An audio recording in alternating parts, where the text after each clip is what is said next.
você pode, por favor, pegar sua Bíblia e abrir em Tiago, carta de Tiago. Nós vamos hoje compartilhar o capítulo 3, dos versos 1 até o 12. Estamos numa série de pregações no livro de Tiago. Cristão maduro. Você é maduro?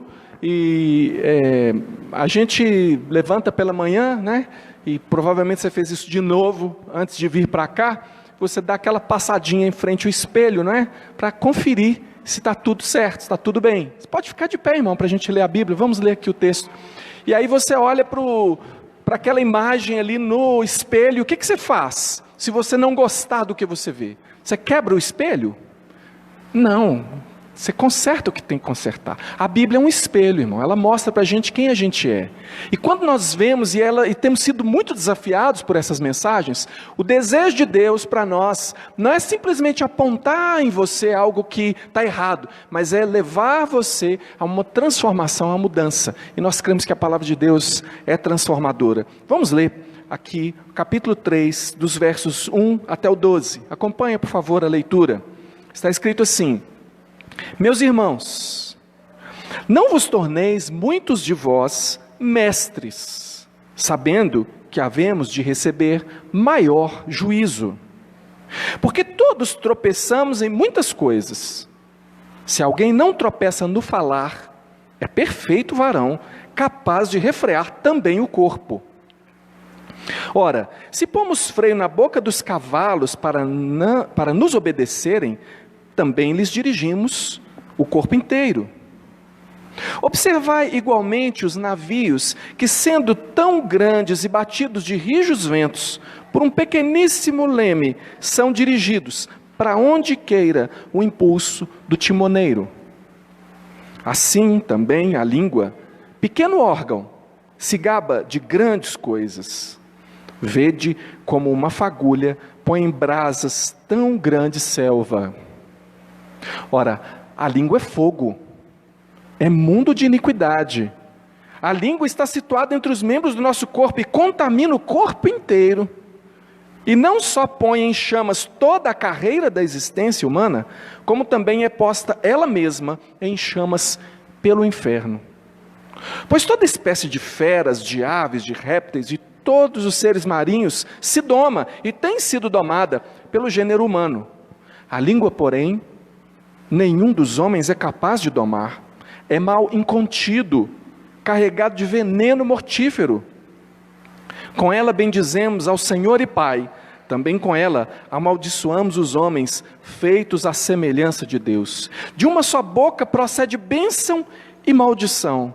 Meus irmãos, não é conveniente que essas coisas sejam assim. Acaso pode a fonte jorrar do mesmo lugar o que é doce e o que é amargoso? Acaso, meus irmãos, pode a figueira produzir azeitonas e a videira figos?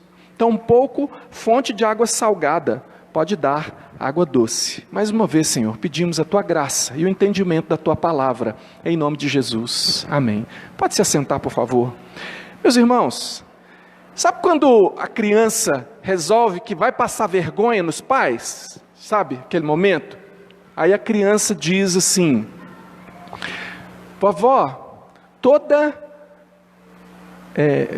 sogra nenhuma presta. O que é sogra, vovó? Já viu um negócio desse? Aí talvez, né, os pais estão ali perto e falam assim: menino, de onde você tirou isso? Mas não precisa de uma investigação muito grande para saber de onde tirou isso, você não acha? Porque a criança simplesmente falou porque estava ali. Ela falou porque ela ouviu, ela falou.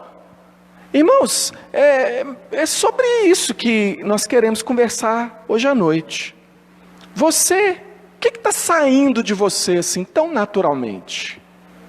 Você nasceu de novo? Você é um filho, uma filha de Deus? E você fala daquilo que é próprio de Deus? Você fala como Deus fala? As suas palavras como são? Irmãos, A importância que Deus dá à palavra. Você já prestou atenção que Deus, lá no Gênesis, você vai ver Deus, lá está dizendo, a terra era sem forma e vazia, havia trevas sobre a face do abismo, e disse Deus, haja luz, e houve luz. Deus interfere ali no caos com a palavra, e a palavra começa a pôr em ordem aquilo que estava desgovernado, aquilo que estava aí sem forma e vazio. A Bíblia diz que Jesus Cristo, se você ler lá João, Evangelho de João, você vai ver o Evangelho começando assim, no princípio era o verbo, parece que está remetendo ao próprio Gênesis, né? No princípio era o verbo, e o verbo estava com Deus, o verbo era Deus. Ele estava no princípio com Deus, todas as coisas foram feitas por intermédio dele, e sem ele, nada do que foi feito se fez. O verbo, a palavra. E o verbo, e a palavra, se fez carne, e habitou entre nós, cheio de graça e de verdade, e vimos a sua glória, glória como do unigênito do Pai. O que nós temos ali? É que Deus se identifica de tal forma com a palavra, que Jesus Cristo é a própria palavra de Deus encarnada. Veja como que Deus encara a importância da palavra. Quando Jesus falava, certa ocasião foram prender Jesus, os soldados chegaram para prender Jesus, mas eles não conseguiram prender Jesus, eles voltaram até aqueles que tinham enviado, eles disseram, cadê o homem, por que vocês não trouxeram ele preso? E eles disseram, ninguém jamais falou como ele falou. As palavras de Jesus eram palavras poderosas. O que Jesus falava que simplesmente paralisava até mesmo aqueles que eram contrários a ele? Irmãos, Jesus Cristo disse assim, porque eu não tenho falado por mim mesmo, mas o Pai que me enviou, esse me tem prescrito o que dizer e o que anunciar. Olha o que Jesus está dizendo, você prestou atenção? Ele disse assim, eu não falo qualquer coisa, eu não falo outra coisa a não ser aquilo que o próprio Pai me dá para falar, aquilo que Ele prescreve para que eu fale. Sabe o que é uma prescrição? Sabe o que é uma prescrição médica? Você tem uma prescrição médica, você vai lá na farmácia e você vai comprar aquilo que está ali prescrito. Você não vai falar assim, olha, está prescrito assim, mas eu quero tomar aquele outro que está ali na prateleira.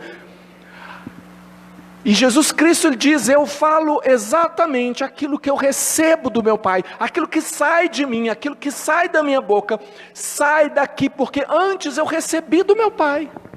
Você está entendendo como Deus vê as palavras? Você vai encontrar nos Salmos, Deus dizendo assim, o escritor, o salmista diz assim, porque magnificaste acima de todas as coisas o teu nome e a tua palavra. Ou seja, o que Deus tem em mais alta conta e no maior zelo é o seu próprio nome e a sua palavra.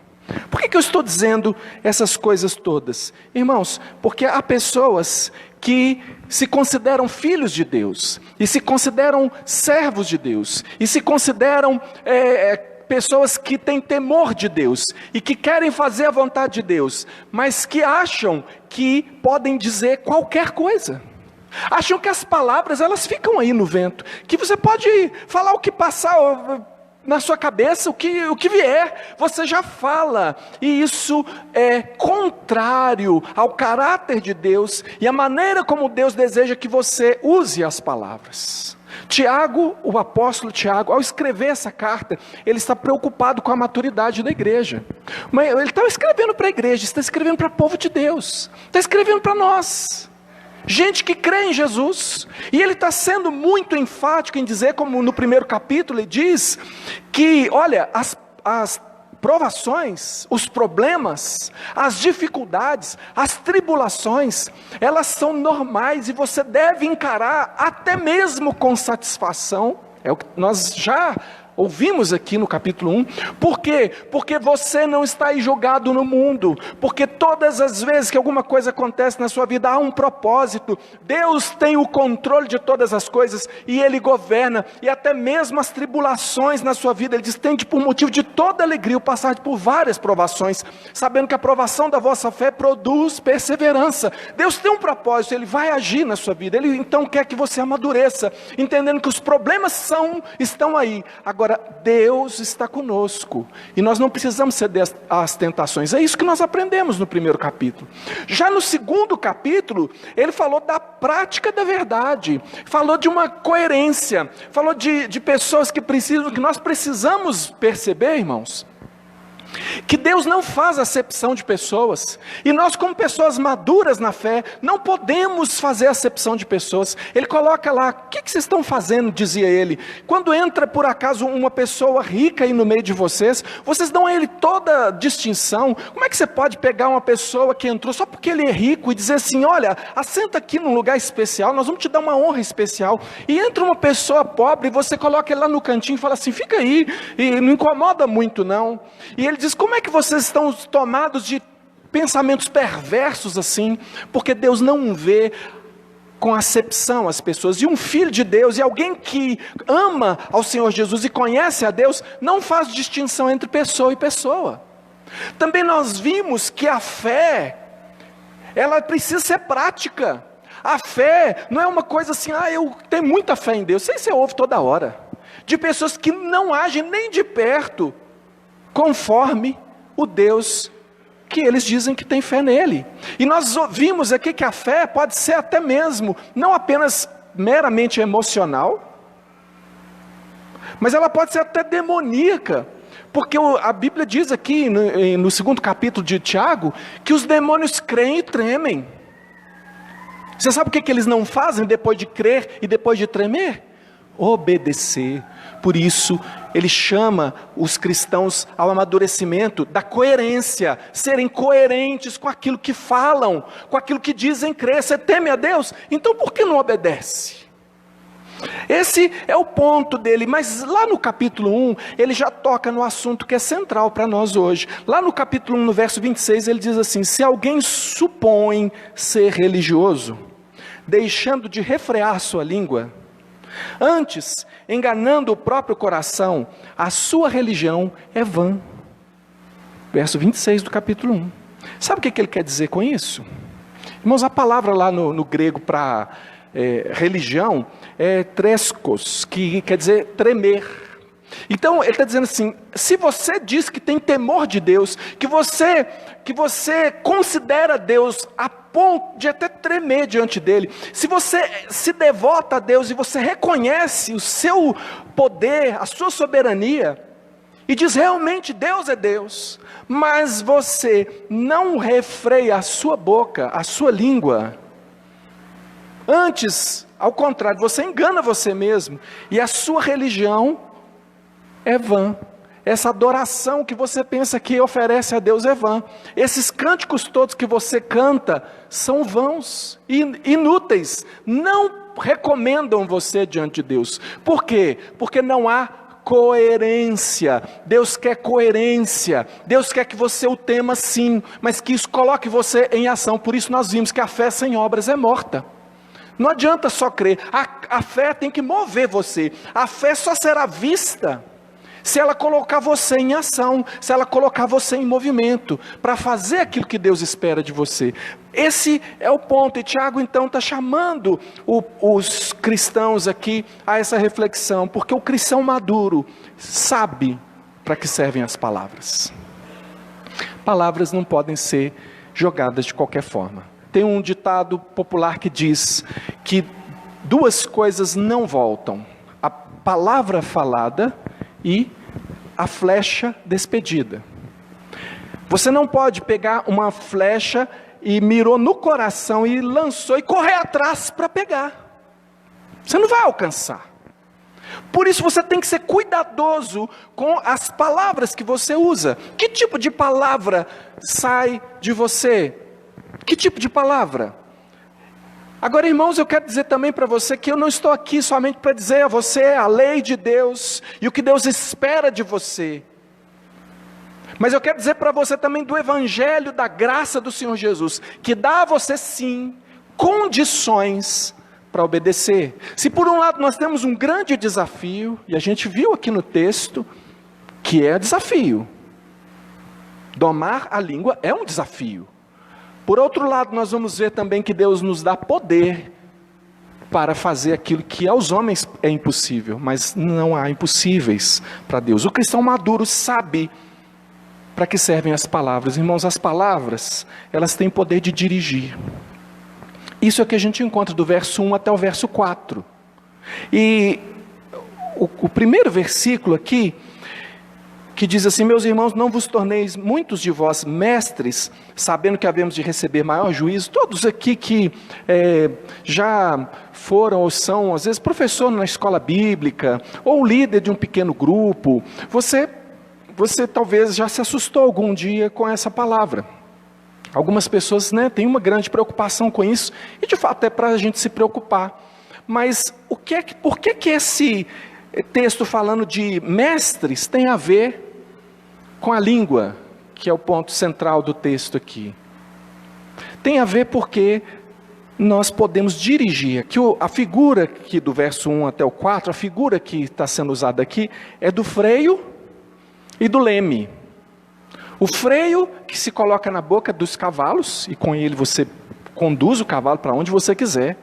E também o leme, que por menor que ele seja, mas ele está lá no lugar. E o timoneiro consegue, com aquele leme, controlar o navio, mesmo que seja um grande navio. O mestre, aquele que ensina, e penso que era isso que tinha na mente de Tiago aqui, aquela palavra de Jesus. Você se lembra quando Jesus falou sobre colocar tropeço para os pequeninos?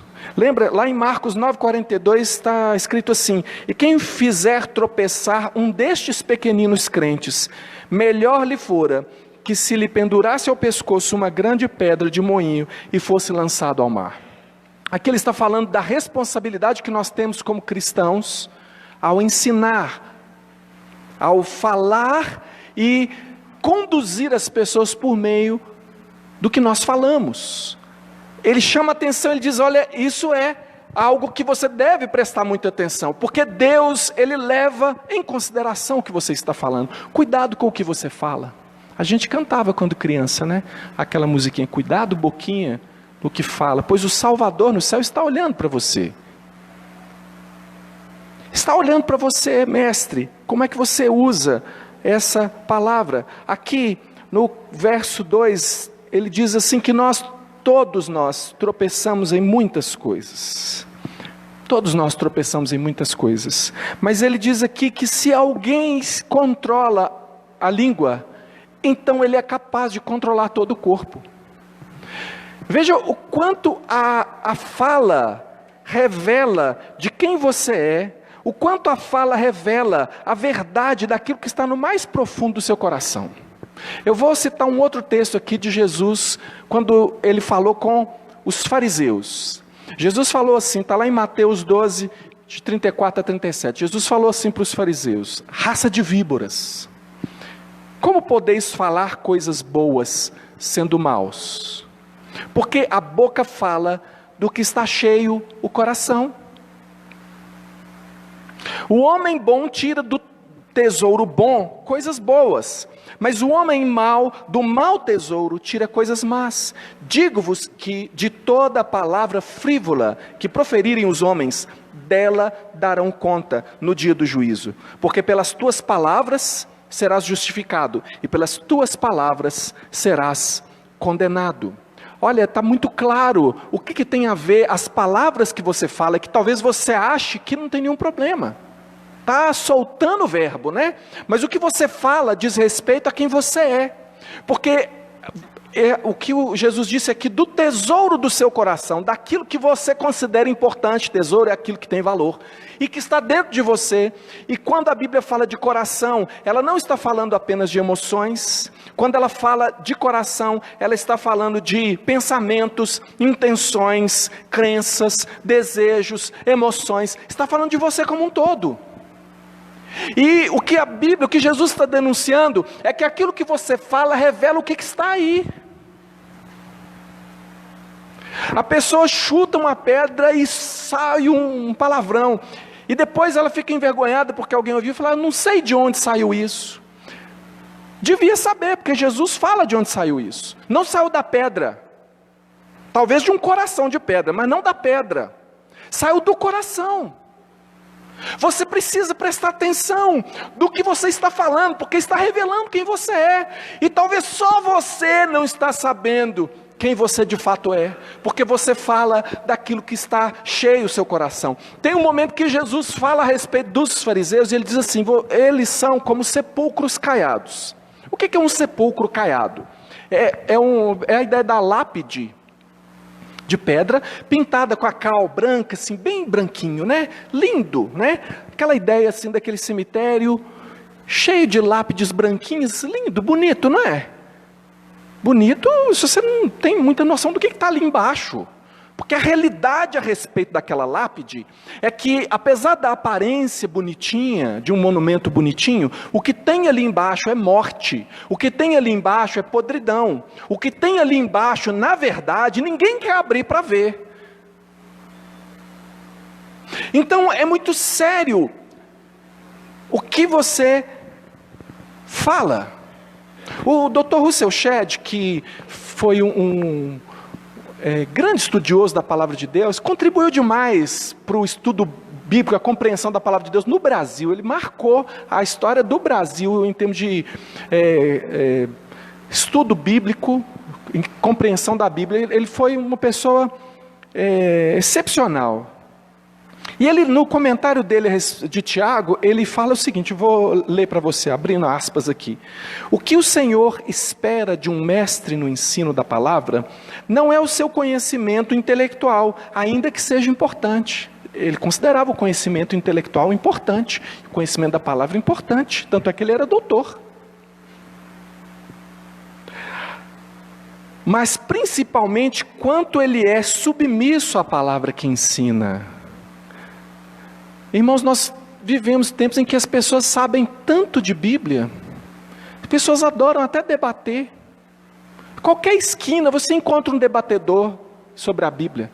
A questão, o que Deus quer realmente saber, é qual é a prática da sua vida.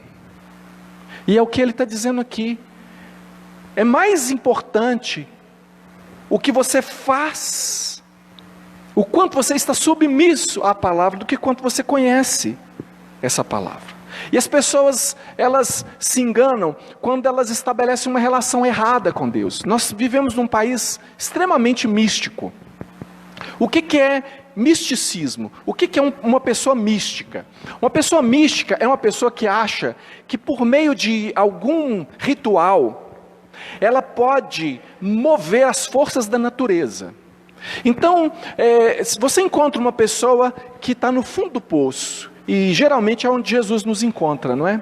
Muitas vezes nós fomos encontrados, nós sabemos que nós fomos encontrados, amados pelo Senhor, não porque a gente era os bonitinhos, não porque nós éramos os bonitinhos, não porque a gente fosse tão especial assim, mas provavelmente você foi encontrado por Jesus, porque Ele veio socorrer você. É isso que Jesus faz, Jesus é Salvador. E aí você foi encontrado, amado pelo Senhor Jesus, é assim que você encontrou. Mas alguém chegou para você, e aí eu estou falando do místico, talvez eu possa te alertar hoje que talvez você não seja um crente verdadeiro, talvez você seja um místico. Preste atenção no que eu vou te falar. Porque a pessoa que acredita, tem uma mente mística, ela acredita, digamos, está lá no fundo do poço, e alguém diz para ele assim, olha, você precisa de Jesus na sua vida. A sua vida está assim porque você não conhece Jesus. Mas se você conhecer Jesus, Jesus vai te dar razão para você viver. Vai mudar a sua maneira de viver. Ele vai resolver os seus problemas. Ele vai resolver seus problemas financeiros. Ele vai resolver os seus problemas de saúde. Ele vai resolver os seus problemas familiares. Ele vai resolver a sua vida. Então, entregue a sua vida a Jesus e você não vai mais passar por isso. Você vai ter auxílio, ajuda do céu para mover e mudar essas coisas. O que como um místico uma pessoa faz? Fala, eu quero. Ele acredita em poder sobrenatural. Ele acredita que Deus pode fazer. Então eu tenho uma receita. Então se eu entregar minha vida a Deus, e aí tudo vai ser diferente na minha vida. Mas eu vou te falar uma coisa. Essa pessoa, talvez, se dissesse para ele, olha, você pode levar também uma oferenda em tal lugar, que a sua vida vai melhorar, ele faria também. Você pode fazer tal ou outra coisa assim ou assado. Ele faria por uma mentalidade mística. Não porque crê de fato em Jesus Cristo como Senhor e Salvador. A relação que Deus quer estabelecer com você, meu irmão, não é a relação do gênio da lâmpada. As pessoas acham, algumas pessoas acham que pode ter uma relação com Deus, a mesma que a história do gênio da lâmpada tem. Se você esfregar Deus direitinho, Ele vai fazer o que você quer. O relacionamento que Deus tem conosco e que Ele quer ter com você, é o relacionamento de pai para filho. Ele criou você por amor. Ele fez você para ser imagem e semelhança dele, para ser um imitador dele. Mas você foi uma pessoa que se perdeu, como todos estão perdidos. A Bíblia fala que não há um justo sequer. E na relação de pai e filho, Ele quer cuidar de você. E Ele quer sim, eventualmente até resolver problemas na sua vida. Mas Deus não é um resolvedor de problemas. Essas são as outras coisas que são acrescentadas. O que Deus quer é transformar o interior do seu coração. Deus não quer fazer de você um religioso que vem à igreja, porque se você for muito à igreja, vai ser melhor para você, porque as coisas vão ser melhor, porque o seu trabalho vai ser melhor, porque você vai ter um emprego melhor. O que Deus quer salvar a sua alma e o seu corpo também, salvar você totalmente. Mas Ele não é um mero resolvedor de problemas. Então, o que o Tiago está dizendo aqui é que eventualmente você tem desenvolvido uma fé. Há uma religião aí, mas uma religião vã. Uma religião em que não há relacionamento profundo com Deus, em que Deus não está no interior da sua vida, em que você não quer o conhecimento de Deus para a prática da sua vida, em que você até aprende como cantar, como fazer, como se portar, até como falar como crente, mas o seu interior continua sem ser tratado por Deus. Não é assim que funciona. E as suas palavras revelam o que realmente está no seu coração. A boca fala do que está cheio o coração. Se alguém não consegue refrear a língua, então a sua religião é vã. Veja como é sério o que nós estamos falando aqui. Veja como é sério. A língua, ela serve para dirigir, mas ela precisa ser dirigida. Como eu disse, os exemplos dados aqui são do freio. Quem já teve a oportunidade de montar sabe o que o cabresto faz com o cavalo. Você colocou o cabresto, montou. Se você souber guiar, você leva o cavalo onde você quiser. Irmãos, talvez você seja uma pessoa indomável. Nem você que está conseguindo se domar. E a Bíblia diz aqui que é realmente impossível domar a língua do homem. Impossível para nós. Não é impossível para Deus. E a sua língua só vai ser domada, não é se você aprender formalmente a respeito de Deus, é se você conhecer a Deus como seu Senhor e Salvador, se houver uma entrega verdadeira da sua vida a Ele, aí sim você vai, de dentro para fora, ter uma mudança. A boca fala do que o coração está cheio. Você está sem rumo, sua vida está sem rumo. Você vê que está saindo daí. E, irmãos, eu estou usando aqui, a Bíblia fala aqui da língua, mas nós estamos falando das atitudes de uma forma geral, não é? Não é o que nós vimos na semana passada? As obras, o que você faz, reflete quem você é. Então nós estamos tratando aqui de coerência. Se você está vendo incoerência na sua vida, eu quero dizer para você que Deus pegou um sujeito chamado Moisés, escolheu ele, desde antes dele nascer. Sim, é a história do bebezinho lá na cestinha e tudo que você aprendeu. Deus o protegeu, mas ele era uma pessoa que precisava de transformação na sua vida. Ele era alguém que achou, num certo momento da sua vida, que ele seria o libertador de Israel. E ele assumiu aquela posição. Veja que Deus queria usá-lo para libertar Israel, mas ele quis fazer do jeito dele, e ele se tornou até um assassino por isso, matou um egípcio. Ele era o cara, ele achou que ele era o cara. Deus abateu Moisés, fez ele fugir de lá, foi morar no deserto, 40 anos de deserto.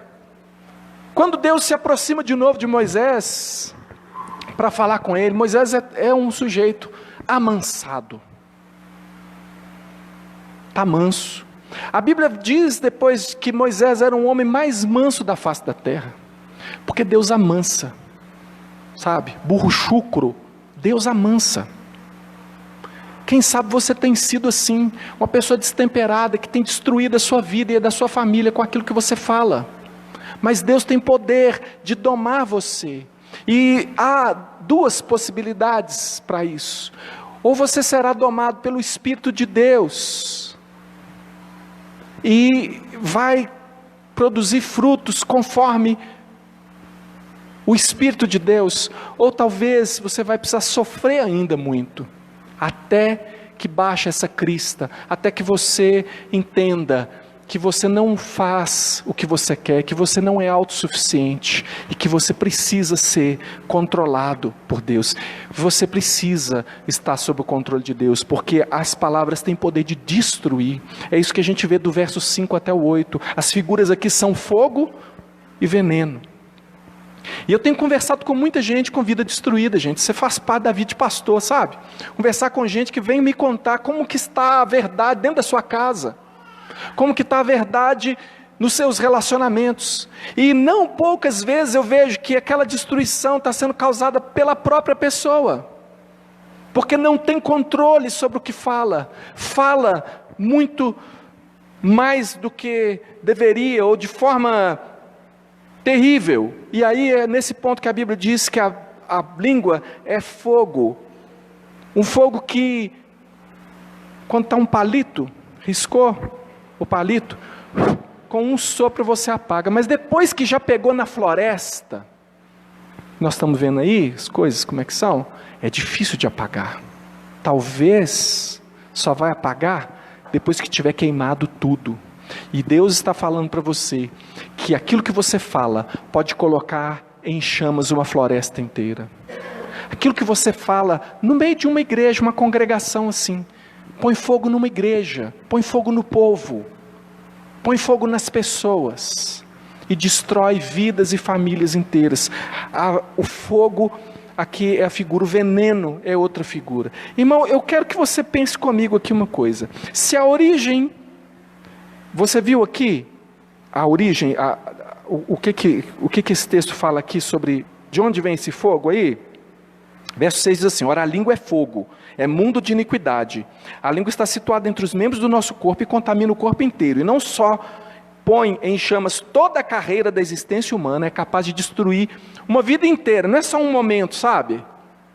Não estraga só um dia na vida da pessoa, não estraga só um passeio, não estraga só uma ocasião. É capaz de estragar a carreira de uma vida inteira, uma história inteira. Como também é posta ela mesma em chamas pelo o quê, irmão? Pelo inferno. Então, reflete comigo, se a origem desse mundo de iniquidade, que está dizendo aqui, que a língua, a origem disso é infernal, se vem do inferno, e se a língua é como um leme no navio que conduz, então aquilo que você está falando, eventualmente, pode ser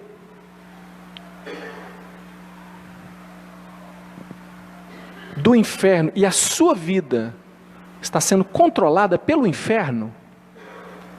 Você já pensou isso? A seriedade de que você que diz crer em Jesus Cristo, mas não controla a sua língua, pode eventualmente estar sendo dirigido.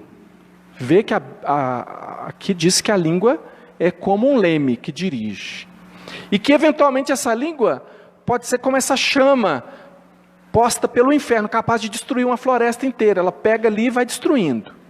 Então aquele que não domina a sua língua, e que tem a sua língua então dominada pelo inferno, ela pode estar com a sua vida sendo dirigida pelo inferno. E aí você diz assim: mas pastor, eu sou crente em Jesus Cristo, eu acredito na eleição, eu acredito que Deus escolhe as pessoas, eu sou de Deus. Irmão, eu vou dizer uma coisa: você pode ser de Deus e você pode ir para o céu, mas com a sua língua você é capaz de trazer o inferno para dentro da sua casa. Você precisa ser responsável, saber que Deus responsabiliza sim você pelo que você diz. E quem acendeu o fósforo foi você. E dependendo das condições, se o gás estiver ligado, vai ter explosão. Se a floresta estiver seca, vai pegar fogo e talvez você não consiga apagar. Portanto, a Bíblia está te dando um alerta para que ao dominar a sua língua, imitando a Cristo no seu falar, você não coloque o inferno dentro da sua casa, porque é o que o diabo quer. Ele quer a destruição, ele quer a discórdia, ele quer as confusões, e essas confusões, essas discórdias, são promovidas pelo que nós falamos, irmãos.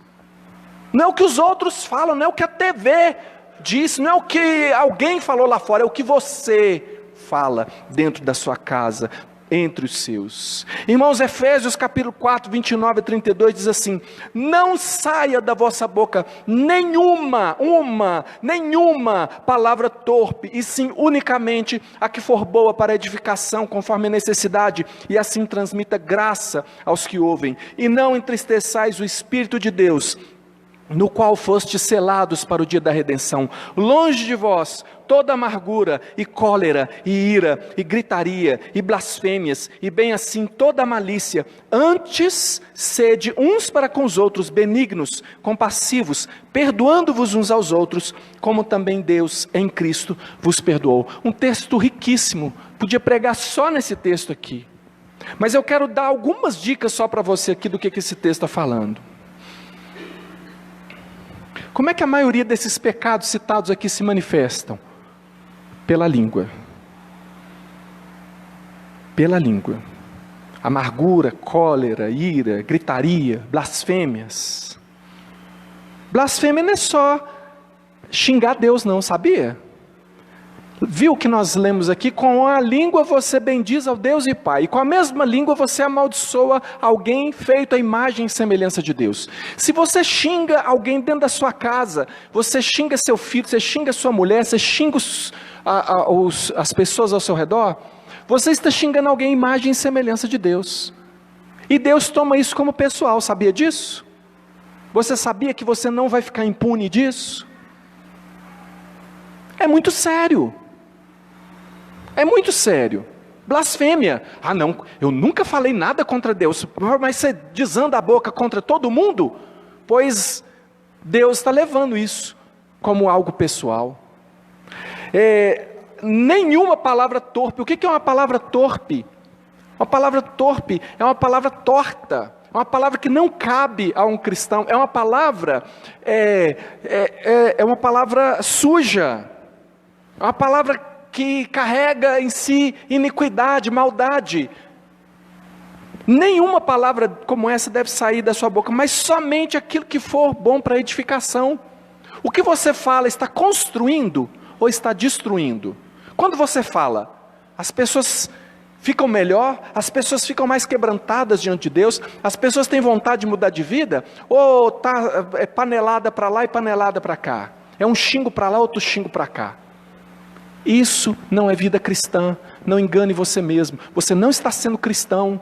Não está. Você pode ser crente, batizado, tudo quanto há. Você pode ser oficial da igreja, pode ser pastor, pode ser o que for. Não é cristão. Não está sendo cristão. Não está imitando o Senhor da sua vida. Aquele que você diz que segue. A palavra de Deus quer mudança, coerência na nossa vida, irmãos. Nós precisamos ter entendimento de que quando Deus diz não faça, não é porque Deus é um operador de marionetes, adora controlar a vida das pessoas. É porque é para o seu bem. Deus está falando das coisas que destroem famílias e pessoas e nações inteiras.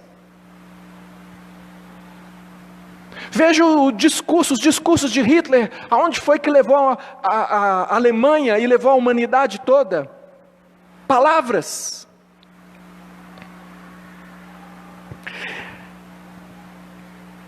Sede benignos e compassivos, perdoando. Benigno, sabe o que é? Benigno é aquilo que... O que é um tumor benigno? É um tumor que eventualmente poderia dar uma metástase e matar você. Mas aí o médico diz, olha, ele não vai fazer isso, ele é benigno, ele não se espalha. Benigno é quando você é atingido, quando alguém vem e te ataca.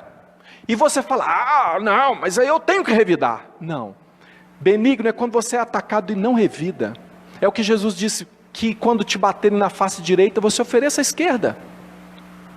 Porque assim você vai ser imitador de Jesus, porque Jesus Cristo, se você acha que se você levar o desaforo para casa, você é o trouxa, o idiota, pois você está chamando de trouxa, idiota, Jesus Cristo, que levou todas as ofensas, que levou todas as cusparadas, que levou todos os açoites, por amar você, e querer levar você ao céu, querer levar você à mudança de vida. E aí você não pode levar desaforo, mas Jesus pode, né? Isso mostra uma mentalidade mística. Você conhece a Deus como uma religião, você não conhece a Deus como um relacionamento, você não conhece a Jesus como pessoa, porque se você conhecer Jesus como pessoa, você teria vergonha da pessoa de Jesus, diante daquilo que você fala. Irmãos, é muito sério, é muito sério. O cristão, ele sabe para que servem as palavras, e ele sabe que as palavras têm poder de alimentar. Aí as figuras são a fonte e a árvore, né, dos versos 9 a 12. E eu me lembro da parábola do semeador. Você se lembra da parábola do semeador? E lá em Lucas 8:11 diz assim: este é o sentido da parábola. A semente é a palavra de Deus. A que caiu em boa terra são os que tendo ouvido de bom e reto coração, retém a palavra. Estes frutificam com perseverança. Eu fico me perguntando, e eu pergunto para você, o que é que você tem semeado?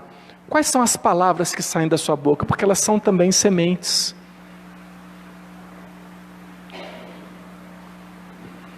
Pode uma mesma fonte jorrar o que é doce e o que é amargo? Uma hora está saindo água salgada, outra hora é água doce. Pode isso? Isso é coerente? É coerente você ir num pé de manga e colher limão? É o que se espera? Não, não é o que se espera. É por isso que diz assim, não convém que seja assim, irmão. Não convém que essas coisas sejam assim.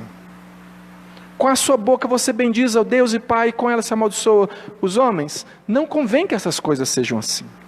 Por isso que Davi, lá no Salmo 141, no verso 3, ele diz assim: põe guarda, Senhor, a minha boca, vigia a porta dos meus lábios. Davi sabia o poder das palavras. Davi sabia, especialmente como líder da nação, ele sabia que ele podia destruir com as suas palavras. Ele tinha temor de Deus e ele diz: Deus, coloca um guarda armado na porta da minha boca, para não sair da minha boca alguma coisa que não preste. E essa preocupação de Davi fez com que ele, o que foi que Davi escreveu, irmãos? Boa parte dos salmos que nós temos na Bíblia, escritos por Davi. Alguém que tinha preocupação com o que dizia: Senhor, por favor, tem misericórdia da minha vida, controla o que sai da minha boca. Irmão, eu quero te perguntar mais uma coisa: como foi que Davi escreveu os salmos que estão na nossa Bíblia hoje? Como foi? Com que poder? A partir de quem ele escreveu? Como é que chama a pessoa da Trindade que inspirou a escritura, a escrita da Escritura? Quem é? Fala para mim, pode falar. Como é que chama? Como chama? Quem é que inspirou a Escritura? Espírito Santo. Agora eu estou dando uma dica de uma bênção para a sua vida. Olha, Davi dizia: Senhor, põe guarda na minha boca. De repente você vai ver Davi sendo alguém que escreve salmos que transformam vidas. Quem que opera na vida de Davi para que ele escreva isso, irmão? O Espírito Santo. Como é que você, uma pessoa indomável, uma pessoa que a Bíblia diz mesmo que não tem jeito de domar essa língua sua não, nem a minha, não tem jeito, a gente não se controla, mas quem a Bíblia diz que dá a você poder para fazer a vontade de Deus e para obedecer a Deus? Como é que chama a pessoa da Trindade que te dá esse poder? Você entendeu como é que você pode ser uma pessoa diferente? Como é que a sua vida pode mudar completamente? Talvez você está aqui ouvindo isso e fala assim: pelo amor de Deus, pastor, para de falar, porque eu sou essa pessoa. que está aí, ó, jogando flecha para todo lado. Eu sou essa pessoa que eu tenho temor de Deus, mas a minha atitude tem sido essa. Eu falo e quando eu vejo, eu estou destruindo com as minhas palavras. A solução para a sua vida está lá em Gálatas capítulo 5, do 22 ao 25, que diz assim: mas o fruto do Espírito, Espírito com E maiúsculo, do Espírito Santo é amor, alegria, paz, longanimidade, benignidade, bondade, fidelidade, mansidão, domínio próprio. Contra estas coisas não há lei. E os que são de Cristo crucificaram a carne com suas paixões e concupiscências. Se vivemos no Espírito, andemos também no Espírito. Irmãos, para nós crucificarmos a nossa carne, para nós fazermos a vontade de Deus, para nós falarmos como Deus quer que nós falemos, nós precisamos andar no Espírito, porque você da sua carne não produz o que é bom. Se você ler os versículos anteriores aqui, do capítulo 5 de Gálatas, você vai ver as obras da carne, e dentre elas estão as que eu estou mencionando aqui. Aquilo que você produz naturalmente, aquilo que você faz assim, não precisa ensaiar, que se pisar no seu calo de repente sai. Isso só é domado pela ação do Espírito Santo na sua vida. E como é que nós podemos ser cheios do Espírito Santo, irmãos? Porque se o Espírito Santo estiver enchendo você, o fruto muda. É igual enxerto. Já viu enxerto? Quando você produz às vezes uma laranja docíssima, doce, a partir de um enxerto feito até com limão, já viu? É isso que nos aconteceu. A Bíblia diz que nós fomos enxertados na videira. Nós estávamos aí, irmão, nós éramos oliveira brava, e fomos enxertados na oliveira boa, para produzir azeitona boa. Nós somos enxertados no Senhor. Irmãos, nós precisamos viver e andar no Espírito Santo, não é apenas cumprimento de regras. Eu vou dizer para você aqui, para nós terminarmos, meios disponíveis para você, meios de graça. Sabe o que é graça? Graça é esse favor que nós recebemos de Deus. Meios pelos quais você pode ser uma pessoa cheia do Espírito Santo. Porque a boca fala do que o coração está cheio. De que é que você precisa se encher? E a primeira delas é a palavra de Deus. Se você não conhecer a palavra de Deus, se você não ouvir a Deus, você não vai falar o que Deus fala. E nós ouvimos a Deus por meio da Escritura. Você precisa conhecer a Escritura. Não existe nenhuma desculpa para você não conhecer a Escritura, a não ser essa aqui, ó, com toda sinceridade. Você não quer, porque você é brasileiro. E aqui no Brasil, talvez se você fosse um indígena numa tribo aí que nem a língua está grafada, não existe nenhuma porção da Escritura lá, eu diria, não, realmente há uma grande dificuldade para você. Mas você está no Brasil. Se você sabe ler, tem várias versões muito boas para você ler. Se você tem problema de vista, você é deficiente visual, você souber braille, tem a Bíblia em braille. Mas se você não souber o braille, tem para você ouvir, tem áudio. Para todo lado, de graça. No aplicativo de celular, no distribuição gratuita. Já falei várias vezes aqui, se você pedir o pastor aqui que está falando com você, eu te dou, de graça, para você ouvir. Então entenda que quando a sua casa está pegando fogo, por causa das palavras que você diz, porque você não tem o seu coração cheio da palavra de Deus, é porque você não quer encher o seu coração, porque não te interessa. Então ou você cai na real e toma uma atitude a favor da sua vida, da sua família e do seu futuro, ou então você vai continuar vivendo de coitado, porque, né, já dizia a minha mãe que está sentada ali, quem não escuta conselho, escuta coitado. Você quer viver de coitado? Não. Então conheça, encha, porque a Bíblia, a palavra de Deus é meio de graça. Quando você está aqui ouvindo, você já está fazendo algo pela sua alma, você está sendo alimentado com a palavra de Deus. A sua atitude de vir à igreja, buscar ouvir a palavra de Deus, é alimento para você, você está no caminho bom. E tantos outros meios pelos quais a igreja promove para que você conheça a palavra de Deus. Palavra de Deus precisa encher seu coração. Oração, irmãos, a oração, algumas pessoas até oram, mas sabe como que elas oram? A oração delas é lista de supermercado. Senhor, está faltando alho, faltando batata, faltando sabão em pó, faltando isso, está faltando uma namorada, está faltando não sei o quê, está faltando não sei o quê, toma aí, vai lá comprar para mim. Isso demonstra uma pessoa que tem um relacionamento místico com Deus. Acha que ele vai controlar Deus por meio da oração.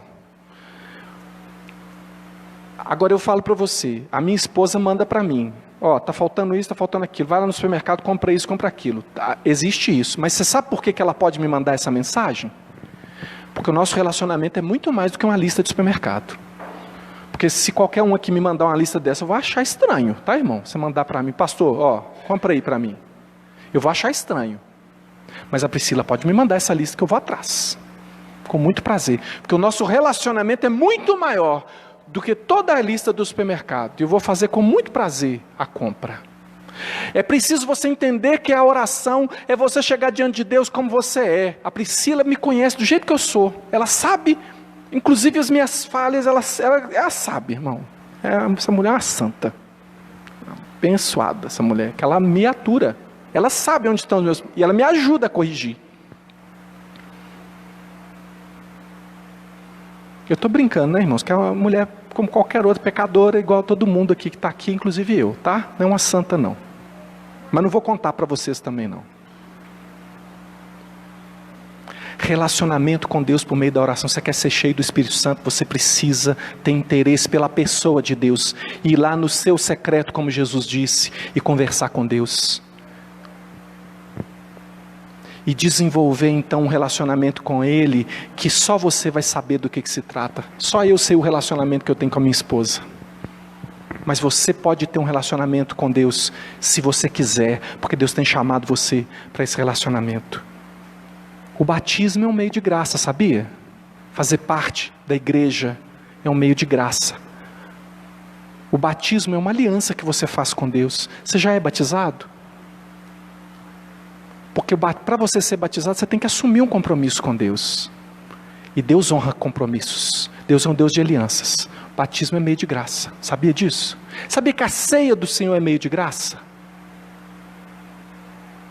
Sabia que quando você participa da ceia do Senhor, de verdade, entendendo o que está acontecendo, entendendo o sacrifício de Cristo por você, que isso abençoa a sua vida de fato, concretamente? Sabia disso?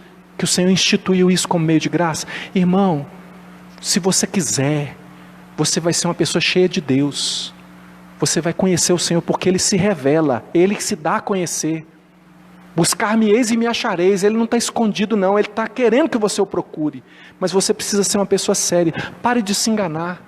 Olha para o que está saindo da sua boca. Olha para as atitudes que você está tendo. Isso vai te levar de mal a pior. Você está contaminando você mesmo e outras pessoas. E Deus quer transformar você num disseminador de bênção. Em pessoa que semeia, que a palavra que sai da sua boca abençoa. Não é esse o desejo do seu coração?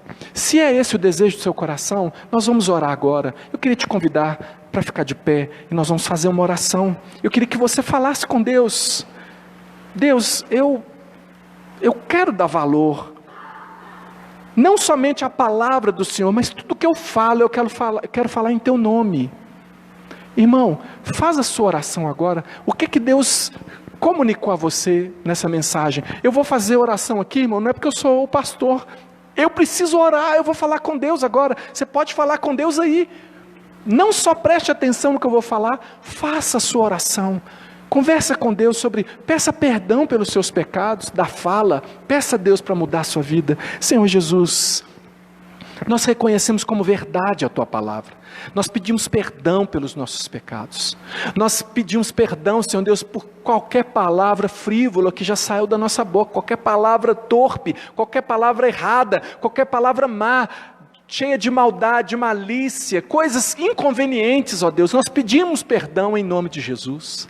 Mas mais do que pedir perdão pelo passado, nós estamos pedindo ao Senhor um futuro novo, um futuro diferente, um futuro cheio do Espírito Santo do Senhor, onde a presença do Senhor na nossa vida seja tal, que seja natural para nós falar o que é bom. Ó Deus, não responder, ó Deus, conforme a agressão que às vezes a gente sofre, mas termos, ó Deus, um coração pacificado e sermos pacificadores, como o Senhor Jesus, como o Senhor que não gritou pelas praças, que não revidou as afrontas, mas que tratou as pessoas, ó Deus, e agiu com graça, com bondade, ó Deus, e nessa tua entrega, o Senhor salvou a nossa alma, o Senhor salvou a nossa vida. Nós queremos ser como o Senhor, ó Deus, nós queremos imitar o Senhor, nós queremos falar das coisas que nós descobrimos através de um relacionamento com o Senhor, conhecendo a palavra do Senhor, orando, ó Deus, e desenvolvendo esse relacionamento vivo, verdadeiro com o Senhor. Ajuda aqueles que ainda não tomaram essa decisão, ou quem sabe hoje estão tomando a decisão